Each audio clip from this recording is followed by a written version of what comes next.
Hai, jumpa lagi dengan saya Sadrak. Kali ini kita mau bicara soal kebiasaan. Seberapa pengaruh ya kebiasaan positif itu dalam kehidupan kita sehari-hari, dalam kesuksesan kita. Di buku Atomic Habits dia bicara soal jangan sepelekan kebiasaan-kebiasaan positif yang Anda lakukan setiap hari. Walaupun perubahan-perubahan yang bagus yang Anda lakukan setiap hari itu kecil banget, jangan sepelekan. Buku itu bilang, kalau Anda bisa fokus bertumbuh 1% saja setiap hari, maka dalam 1 tahun ada peningkatan sebesar 37%. Dikasih contoh, seorang tukang batu dia mau menghantam batu kan. Ada batu besar dia mau hantam biar pecah batunya. Hantam 1, 2, 3, 4 nggak pecah. 20 nggak pecah. 60 kali juga nggak pecah. Sampai 100 kali juga batu itu tetap aja nggak pecah. Tapi hantaman yang ke-101, batu itu terbelah 2. Pertanyaannya adalah, apakah batu itu terbelah jadi 2 gara-gara hantaman yang ke-101 itu? Ternyata itu berbeda dengan hantaman-hantaman yang sebelumnya.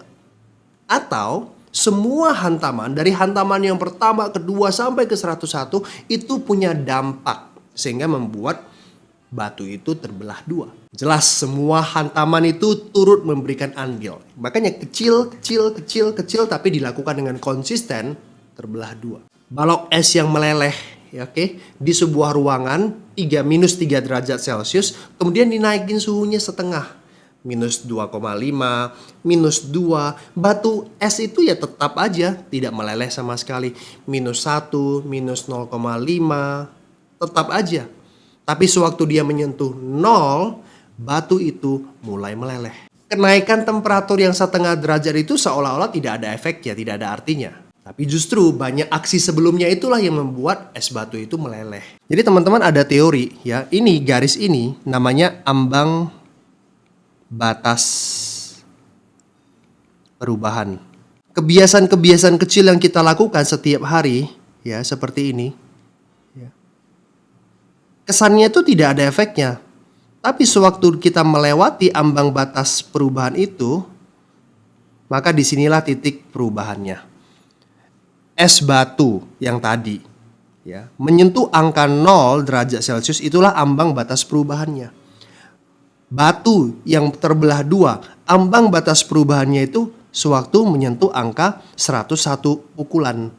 Nah di sini nih banyak orang yang kecewa karena mereka merasa bahwa saya udah lakukan cukup banyak di sini tapi kok tidak ada perubahan gitu loh. Karena kenapa? Karena belum melewati ambang batas perubahan. Inilah yang namanya lembah kekecewaan. Banyak orang menyerah di sini. Kita tentu sering mendengar orang bilang, "Aduh, saya udah olahraga, udah jaga makan, kok nggak turun-turun yang berat badannya ya?" Karena belum melewati ambang batas perubahan itu. Saya udah berpikir positif, saya udah bertemu dengan orang-orang yang hebat, saya udah cukup bekerja keras juga. Tapi kok belum berubah ya hidup saya ya?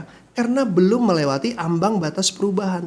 Tapi hal-hal kecil yang kita lakukan, kebiasaan-kebiasaan yang bagus yang kita cicil setiap hari, itu tetap ada dampak baiknya. Cuman belum melewati ambang batas perubahan itu.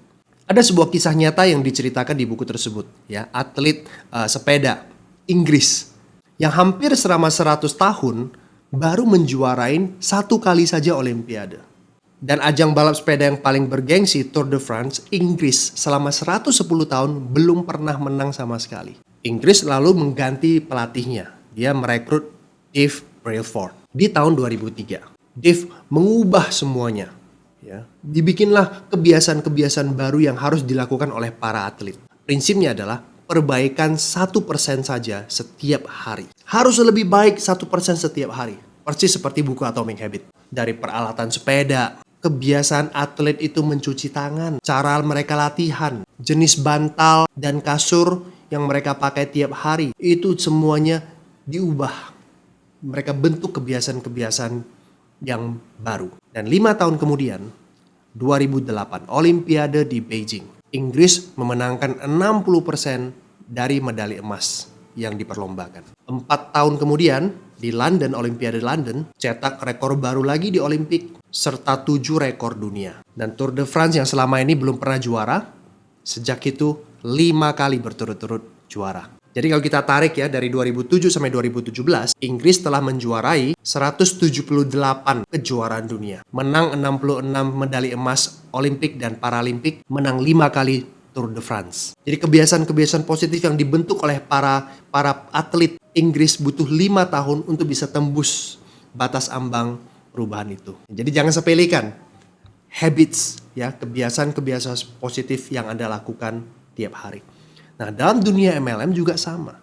Banyak orang ya, leader-leader yang bisa punya income yang gede banget di bisnis MLM. Ratusan juta, miliaran bahkan ya dalam hitungan 2 tahun sampai 3 tahun.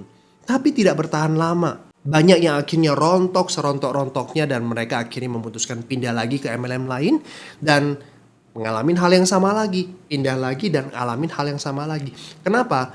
Karena mereka tidak tahu kebiasaan-kebiasaan positif yang dilakukan oleh banyak orang-orang yang sukses di MLM dan jangka panjang. Karena kita melihat juga ada leader-leader yang hanya di satu MLM, tapi mereka passive income lama banget. Sampai bisnisnya itu diturunkan lagi ke generasi ke generasi. Mereka menikmati truly freedom. Kenapa? Karena mereka menduplikasikan kebiasaan-kebiasaan positif. Mereka membuang kebiasaan-kebiasaan buruk. Dan itu semuanya berawal dari mana? Mindset kita.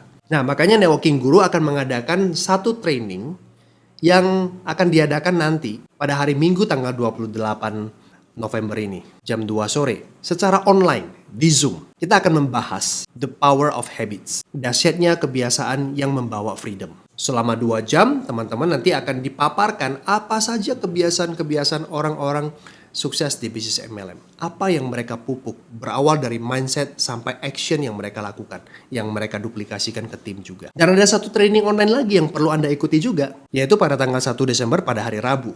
Kita akan bicara tentang mencari orang yang tepat. Di bisnis MLM atau di bisnis manapun juga lah ya, bekerja sama dengan orang yang tepat itu penting. Karena kalau Anda kerja sama dengan orang yang salah, Anda akan stres, dia juga akan stres. Males-malesan, Anda motivasi terus, benar nggak? Ya, Anda minta dia lakukan ini kok lambat banget. Yang harus dilakukan A, dia lakukan B. Selalu beralasan, selalu menunda. Nah, kalau Anda punya tim yang seperti itu, bisnis Anda akan terhambat. Jadi di akhir November dan awal Desember itu kita adakan dua training ya, dua training yang itu bermanfaat banget buat teman-teman sekalian. Nah, Anda bisa cek di Instagram kami di ngpro.official dan Anda lihat feed kami karena di sana ada paket bundling ya, di mana Anda mengikuti 2 training tersebut ada harga spesial buat Anda semuanya ya, ada promo spesial, pokoknya murah banget deh ya. Tapi ingat loh Bapak Ibu ya, training-training online yang kami adakan Networking Guru itu tidak mahal, tapi bukan berarti topik yang kita bagikan itu murahan, dangkal semua, enggak. Jadi pastikan teman-teman sekalian bisa mendaftar ya 2 training online sekaligus. Dan kita ketemu di sana, kita bahas bersama-sama apa kebiasaan positif yang harus kita miliki dan bagaimana caranya kita bisa menemukan orang-orang yang tepat di bisnis kita. Oke, see you, bye.